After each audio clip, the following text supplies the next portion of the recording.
नमस्कार, मी भारती सहस्रबुद्धे. आपल्या आनंदाचं पानची सुरुवात आज पुन्हा एकदा करतोय ऐतिहासिक पुस्तकानं. मल्हार युग या पुस्तकात इंदोर प्रांताचे पहिले मराठा सुभेदार मल्हारराव होळकर यांचा इतिहास येतोय. खरं तर आपण अहिल्याबाई होळकर यांची त्रिशताब्दी जन्मोत्सव साजरा करतोय आणि अशा वेळी होळकरांचा इतिहास जाणून घेणं खूप महत्वाचं आहे. तेव्हा या पुस्तकाविषयी गप्पा मारणार आहोत या पुस्तकाच्या लेखिका आम्रपाली कोकरे यांच्याशीच. आम्रपाली, स्वागत आहे तुमचं आनंदाचं पानमध्ये. आणि अगदी पहिलाच प्रश्न, मल्हार युग हे जे पुस्तक आहे ते कोणाविषयी आहे, त्याचा नक्की विषय काय आहे? मल्हार युग म्हणजे एक युग गाजवलेला युगपुरुष, माळवा प्रांताचे पहिले मराठा सुभेदार, 52 युद्ध विजेता, हिंदू राष्ट्राचं स्वप्न साकार करणारे, अधिपतींचे अधिपती, राजाधिराज म्हणजे सुभेदार मल्हारराव होळकर यांचं जीवनचरित्र आहे. या पुस्तकातून मी ते ललित साहित्याच्या माध्यमातून ते वास्तववादी तर होतेच, परंतु रंजकपणे आणि सुटसुटीत मांडता येतील अशा हिशोबाने मी एक मल्हार युग पुस्तक लिहिलेलं आहे. होळकरांचा इतिहास आपण लोकांसमोर मांडावा, तो लोकांनी वाचावा असं तुम्हाला का वाटलं आणि हे पुस्तक कसं घडलं? माझं लहानपण हे अतिशय चांगल्या कुटुंबात म्हणजे विचारवादी कुटुंबात गेलं. यशवंत सेना मी लहान असताना घडत होती आणि त्या अनुषंगाने घरामध्ये होळकर, अहिल्याबाई होळकरांचा विषय सातत्याने व्हायचा. परंतु तेव्हा जनजागृतीच्या हिशोबाने विषय व्हायचे की त्याबद्दल विशेष कोणाला माहिती नव्हतं आणि त्यांचा इतिहास पुढे आणायचा अशा अनुषंगाने विषय असायचे. आणि त्यात तो पगडा माझ्यावरती होताच. आणि गदिमान सारखे साहित्यिक, दिग्गज साहित्यिकांचं आजोबांच्या काळामध्ये येणं जाणं असायचं, त्यामुळे त्यांची शिदोरी, विचारांची शिदोरीचे संस्कार माझ्या थोरा मोठ्यांच्या विचारांवरती झाले. आणि त्यामुळे त्यांना आपसुकच माझ्या वडिलांना पण वाचनाची खूप आवड होती, त्यामुळे ते वाचायचे आणि त्यांचं बघून आम्हीही त्या क्षेत्रात ओढलो गेलो. वाचनाची आवड निर्माण झाली आणि पुन्हा मी वेगळे कादंबऱ्या, कथा वाचत होते असताना त्यावेळेला मला अहिल्याबाई होळकरांचं एक साहित्य माझ्या हाती लागलं. आणि मग वाचता वाचता असं लक्षात आलं की अहिल्यांचं साहित्य बऱ्यापैकी आलं होतं, सगळ्यांच्या त्यांचा प्रचार चांगल्या प्रकारे झाला होता. पण अहिल्या हे रत्न घडवणारा जो रत्नपारखी आहे ते म्हणजे त्यांचे सासरे सुभेदार मल्हारराव होळकर. त्यांच्याविषयी विशेष साहित्य उपलब्धच नव्हतं. ज्यावेळेला मला त्यांच्याबद्दल ओढ निर्माण झाली की सुभेदारांबद्दल वाचलं पाहिजे, काय होती ती व्यक्ती, एवढा मराठा साम्राज्य त्यांनी निर्माण केलं होतं. अख्ख्या हिंदुस्थानावरती एक मराठ्यांचा दबदबा त्यांनी निर्माण केला होता. नुसतं मल्हाराया म्हटल्याबरोबर शत्रू पाठीला पाय लावून पळायचा, घोडी सुद्धा पाणी पिता पिता माना वर करून बघायचे. एवढा दरारा, एवढा दबदबा असणारा योद्धा, एवढा बलाढ्य योद्धा आणि अटकेपार ज्यांनी झेंडा लावला आणि खऱ्या अर्थाने छत्रपती शिवाजी महाराजांचं स्वप्न ज्यांनी साकार केलं, अशा बलाढ्य योद्ध्याचा इतिहास कुठे लिहिलाच गेला नाहीये. आणि जो इतिहास माझ्या समोर आला तोही अगदी जुजबी आणि काही प्रमाणात चुकीचाही आला. त्यामुळं मी याविषयी माझे गुरु जे डॉक्टर सुधीर तारे आहेत त्यांच्याशी याबद्दल चर्चा केली. त्यावेळेला असं लक्षात आलं की त्यांच्याबद्दल साहित्य एवढं पुरेसं प्रमाणात महाराष्ट्रात तरी आपल्याला मिळणार नाही, उत्तरेत ते मिळून जाईल. म्हणून मग मी तो विचार आम्ही साहित्य क्रांतीच्या दृष्टीने आम्ही मल्हारराव होळकरांचा इतिहास पुढे आणण्याच्या दृष्टीने मी हे पाऊल उचललं आणि हे पुस्तक लिहिण्यास घेतलं. मल्हार युग नावावरून आपल्याला कळतं आम्रपालीजी की मल्हारराव होळकरांबद्दलचं पुस्तक आहे प्रामुख्याने. मात्र होळकर कुटुंबातले बाकीचे जे लोक आहेत त्यांचं काम, त्यांच्याबद्दल आपल्याला या पुस्तकातनं वाचायला मिळतं का? हो, नक्कीच. कारण होळकरशाहीचे संस्थापक मूळ पुरुष जे आहेत ते मल्हारराव होळकर आहेत. आणि त्यांच्यानंतर अहिल्याराणींचं साहित्य मुबलक प्रमाणात जरी असलं तरी अहिल्याबाई ज्यावेळेला विवाह होऊन होळकर घराण्यात आल्या त्यावेळेला त्यांची जडणघडण कशा पद्धतीने झाली, मल्हारराव होळकरांनी, गौतमाबाईंनी त्यांच्यावरती कशा पद्धतीने संस्कार केले आणि त्यांची जडणघडण आणि त्यांचं बालपण ते मल्हारराव होळकरांच्या मृत्यूपर्यंतचा इतिहास जेव्हा ते याच्यात वाचायला मिळतो. आणि ज्यावेळेला त्या सती निघाल्या होत्या, ज्यावेळेला त्यांचं पतींचं निधन झालं खंडेराव होळकरांचं, त्यावेळेला त्या सती निघाल्या होत्या, त्यावेळेला मल्हारराव होळकरांनी अशी कोणती वचनं दिली, गौतमाबाईंनी त्यांना कोणत्या वचनांनी थांबवलं आणि कशा पद्धतीने त्यांची समजूत घालून त्यांना सती जाण्यापासून थांबवलं, हा इतिहास माझ्या मल्हार युगमधून प्रेक्षकांना वाचायला मिळतो. आणि तसंच मल्हारराव होळकरांबरोबर तुकोजी होळकर महाराज पण शूरवीर होते, पराक्रमी होते. त्यांचाही इतिहास याच्या अनुषंगाने या पुस्तकात वाचावयास मिळतो. खंडेराव होळकरांचा जन्म ते मृत्यू या असा, आणि तेही पराक्रमी होते. त्यांचा इतिहास आपल्याला या मल्हार युगमधून वाचायला मिळतो. आणि मल्हारराव होळकर यांच्या 2 कन्या होत्या, सीताबाई आणि उदाबाई. यांचाही ओझरता उल्लेख या पुस्तकाच्या माध्यमातून वाचकांना वाचावयास मिळतो. आम्रपालीजी, आज तुम्ही गप्पा मारल्यात आणि एक खूप महत्त्वाचं पुस्तक तुम्ही लिहिलंय, त्यामुळे त्याविषयी बोललात यासाठी खूप आभार आणि पुढच्या तुमच्या सगळ्या कामासाठी शुभेच्छा.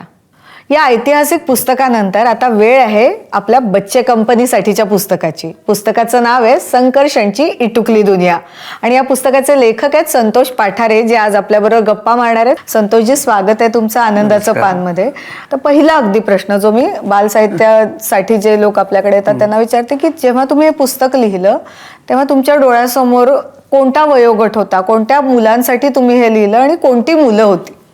मी संकर्षणची इटुकली दुनिया हे ज्याला उद्देशून लिहिलंय तो संकर्षण म्हणजे इवान हा माझ्या भाच्याचा इटुकला मुलगा. तर तो जन्माला आला तेव्हापासून मी ह्या गोष्टी लिहिल्या. त्यामुळे स्वाभाविकच ह्या गोष्टी मला असं वाटतं की 1 वर्ष ते 3 वर्ष म्हणजे जेव्हा मुलांना काही समजायला लागतं, ते आपल्या आसपास बघायला लागतात, आपले आजी आजोबा काका काकू, तर मग त्यांना त्या नात्यांची ओळख व्हावी या दृष्टीने लिहिलेलं ते पुस्तक आहे. तुम्ही नात्यांची ओळख व्हावी असा उल्लेख केला, तर या ज्या गोष्टी आहेत त्या गोष्टी मधून काय तुम्हाला मुलांना सांगायचं आहे किंवा पालकांना सुद्धा का त्यांनी वाचून दाखवायच्या या गोष्टी मुलांना? थोडीशी याची पार्श्वभूमी सांगतो म्हणजे हळूहळू लक्षात येईल. एकतर ह्याचं पुस्तक व्हावं किंवा अशा पद्धतीने ते प्रकाशित व्हावं हा कुठलाही विचार नव्हता. सध्या आपल्या सगळ्या नातेवाईकांचे एक ग्रुप असतात, व्हॉट्सअप ग्रुप्स असतात. तसा माझ्या भाच्यांनी केलेला एक मामाचा गाव नावाचा आमचा एक छान व्हॉट्सअप ग्रुप आहे आणि तिथे आम्ही आमच्या रोजच्या ऍक्टिव्हिटी, आपण कुठे गेलो, गप्पा मारतो, तर हे आम्ही सगळं त्या ग्रुपवर करत असतो.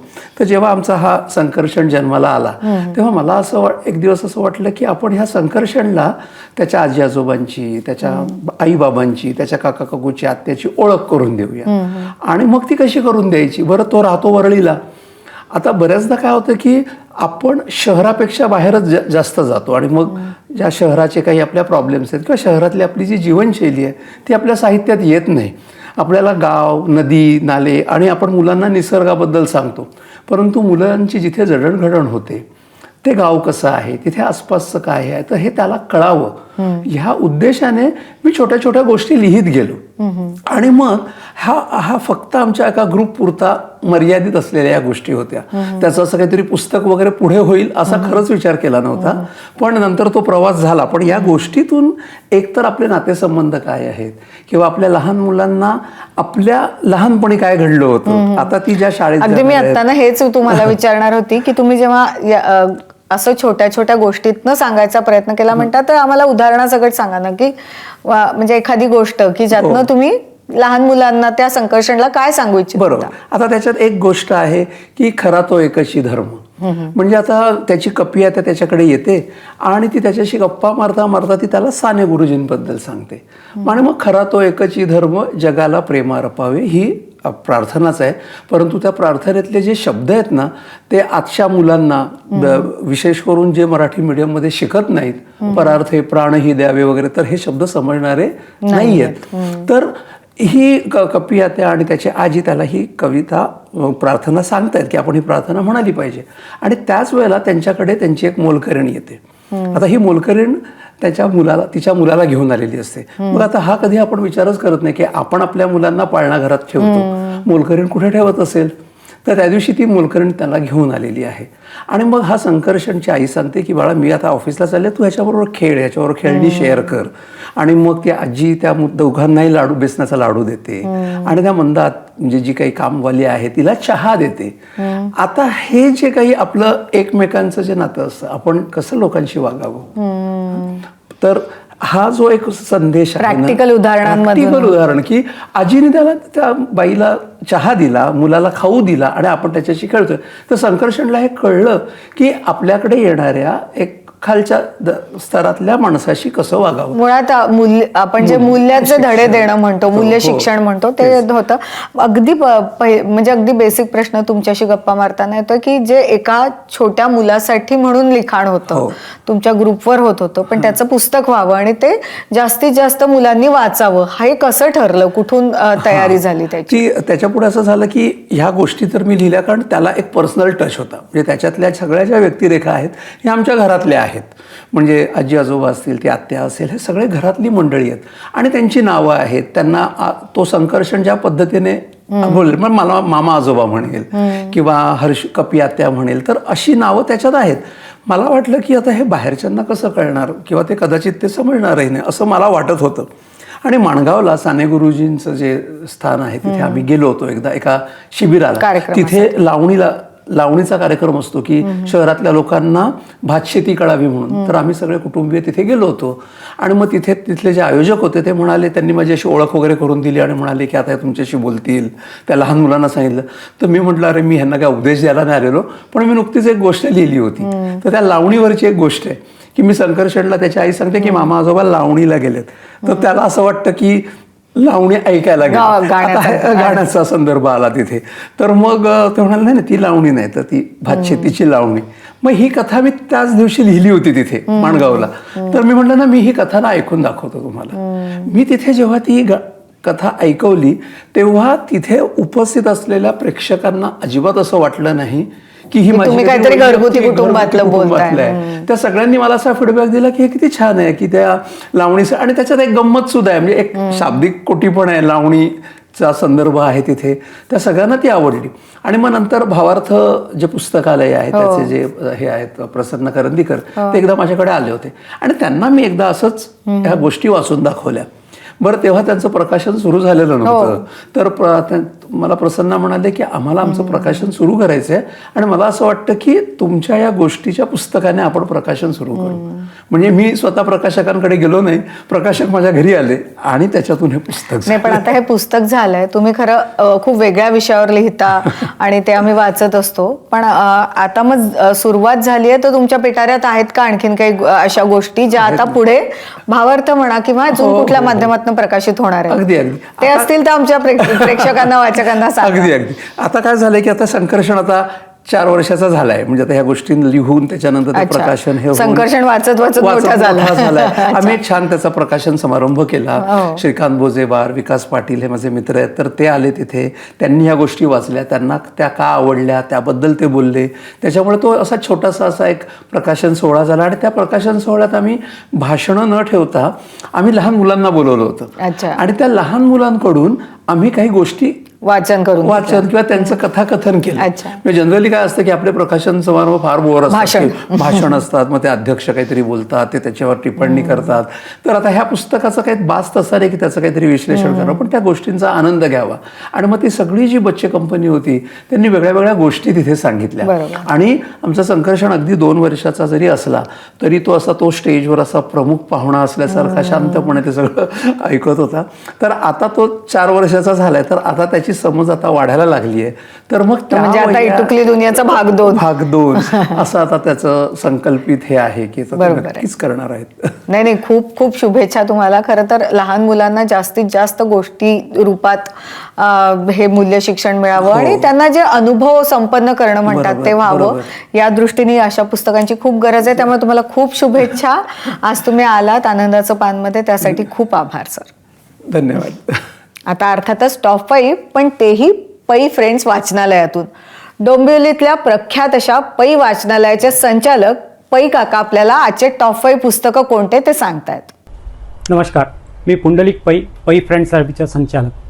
गेले आठवडाभर किंवा 15 दिवसापासून आत्तापर्यंत काही पुस्तकं खूप गाजत आहेत आणि त्यांचं खूप मागणी आपल्या लायब्ररीमध्ये होत आहे. तर त्याच्यातलीच काही पुस्तकं मी तुम्हाला तुमच्यासमोर मांडणार आहे. तर त्यातलं जे पहिलं पुस्तक जे आहे तर ते सेफियन्स हे जे पुस्तक आहे हे डायमंड पब्लिकेशनने प्रकाशित केलेलं आहे. आणि ह्याचे जे ऑथर जे आहेत युवाल नोवा हरारी आहेत आणि ह्यांनी बरेचशी पुस्तकं लिहिलेली आहेत. तर हे जे पुस्तक आहे हे मानव जातीचा इतिहास आणि पुढे काय होणार आहे त्याच्यात इत्यंभूत माहिती या पुस्तकांमध्ये दिलेली आहे. आता हे जे आहे हे चंद्रकांत कुलकर्णी सादर करीत आहे. तर हे चंद्रकांत कुलकर्णी आपल्याला माहितीच आहे. तर त्यांनी स्वतःचं आत्मचरित्र लिहिलेलं आहे आणि हे जे पुस्तक आहे ते राजहंस प्रकाशननीच काढलेलं आहे. त्याच्यानंतर आशा भोसलेंवरती खूप कमी पुस्तक आहेत. हे पहिलं पुस्तक आणि त्याच्यानंतर आत्ता एक पुस्तक आलेलं आहे. पण या पुस्तकाला खूप डिमांड आहे. काय माहिती आहे का की हे द्वारकनाथ संजगिरी यांनी लिहिलेलं आहे आणि सुरेश एजन्सीनी ह्याचं प्रकाशन केलेलं आहे. ह्याच्यामध्ये आशाताईंचं सर्व जे काय आहेत म्हणजे त्यांचं जीवनचरित्र याच्यामध्ये त्यांनी मांडण्याचा प्रयत्न केला आणि खूप सुंदर पुस्तक आहे. लोकांमध्ये ह्याचीसुद्धा आत्ता सध्या मागणी खूप झालेली आहे. डॉक्टर जयंत नारळीकर जे खगोलशास्त्रज्ञ आहेत त्यांचं हे खूप लोकप्रिय पुस्तक आहे, आकाशाशी जडले नाते.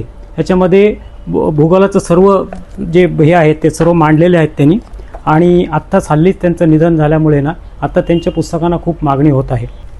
आणि हे पुस्तक आहे रॉ. तुम्हाला माहितीच असेल की प्रत्येक देशाचं ना म्हणजे एक संघटना अशी असते, गुप्तहेर संघटना. ती सर्व आपल्याला बाहेरच्या देशांमधली माहिती आपल्या देशाला देते आणि त्याचा आपल्याला उपयोग होतो. तर आता त्या हल्ल्यानंतर ही संघटना कशी काम करते आणि ह्याचं कधीपासून सुरुवात झाली किंवा ह्याचा सर्व जो इतिहास आहे ते या पुस्तकांमध्ये लिहिलेलं आहे. आणि हे जे पुस्तक आहे मनोविकास प्रकाशननी प्रकाशित केलेलं आहे आणि ह्याचे जे लेखक आहेत रवी आमले. तर हे पुस्तकांना मागणी जी आहे ते या पेहलगाव हल्ल्यामुळे झालेली आहे. धन्यवाद. तर ही होती आजची वाचनालयात खूप मागणी असलेली 5 पुस्तकं. पुन्हा पुढच्या आठवड्यात नवीन पुस्तकं घेऊन आम्ही तुम्हाला भेटणारच आहोत. धन्यवाद.